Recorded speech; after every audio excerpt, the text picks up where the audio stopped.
Hey everybody, thanks for joining me. So another Mango Hippie request. This one again is in. I've learned. I think I've learned how it's pronounced. It's Papua New Guinea. I mean, yeah.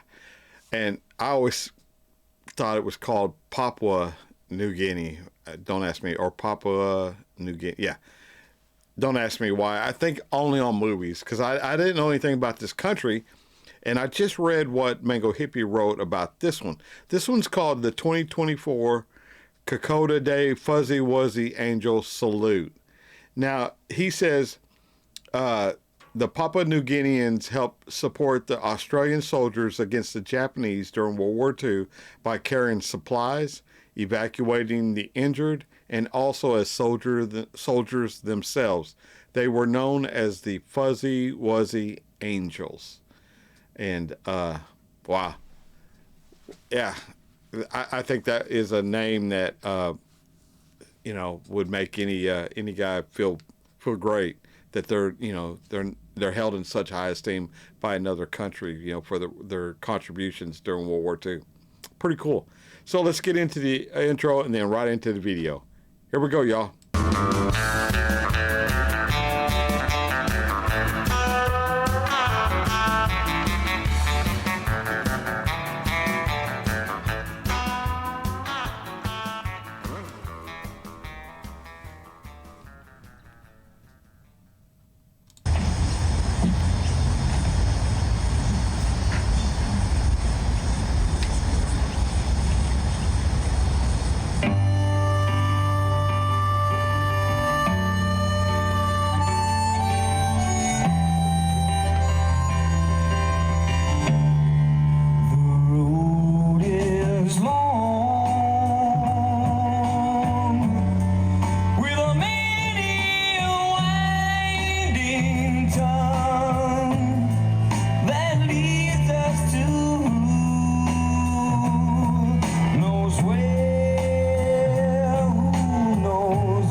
You know, I obviously I wasn't around for World War II, but it was around for Vietnam. Not I wasn't. I was still too young to serve in Vietnam by 3 years.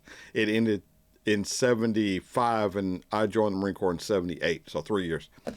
And then we had several conflicts since then, but we always knew as at least in the Marine Corps, we always knew that they could get us out. In World War II, you had these poor guys, man, strong.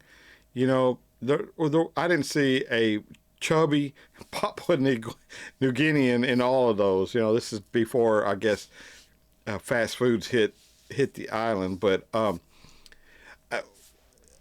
I'm also want to talk about the Australian soldiers that were being carried out. You know, they mentally they had to know that they just had to hang on, going through all that rough terrain, being hand carried out, and yet they kept volunteering for these assignments. You know, to provide us with a better world to live in. You know, risking their life and their health for that. But you know, then Vietnam came along. They had helicopters. I mean, you could be injured in battle and be in a aid station in an hour, and that aid station could be 100 miles away. And then obviously, you know, now today's, I mean, still helicopters, but the helicopters are just, you know, a whole bunch. So when you're on the battlefield, you feel like, you know, okay, if it doesn't kill me immediately, then and I'm going to make it to the hospital, a you know, tier 1 trauma unit within an hour. There's a good chance that you'll be going home. So it made it just a little bit psychologically. It made it just a little bit easier for all the soldiers and the airmen and the Marines to you know, to suck it up and get done what they had to get done. But I don't know of anybody stronger than the World War II guys, the Australians, the English, the Americans, the Canadians, and so many more that were allied with us. That whole generation raised some of the strongest minded and morally, you know, sound individuals I think that this earth has ever seen.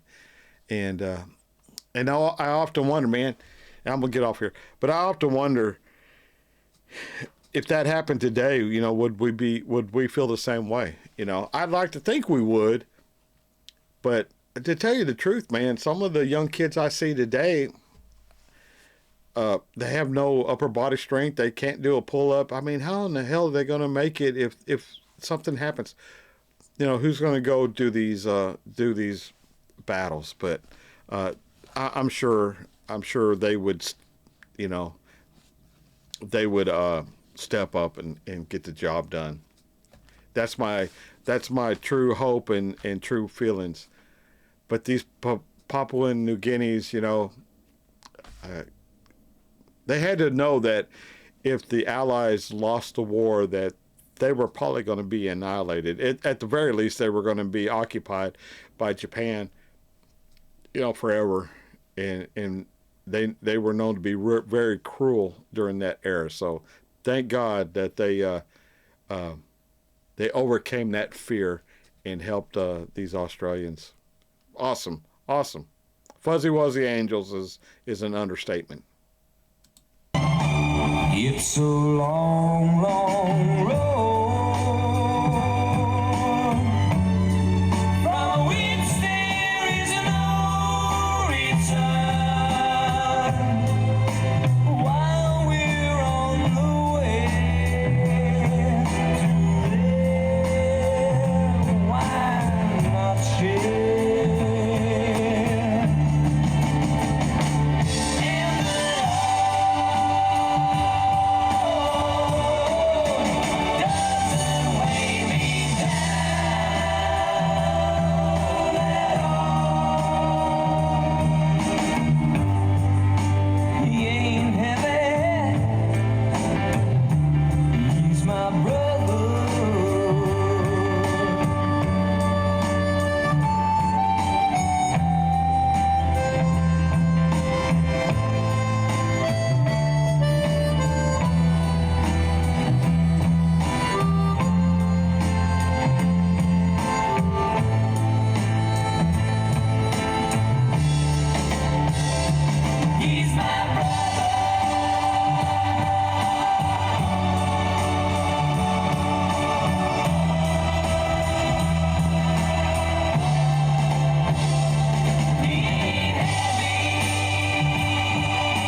What an awesome, awesome tribute to a wonderful people.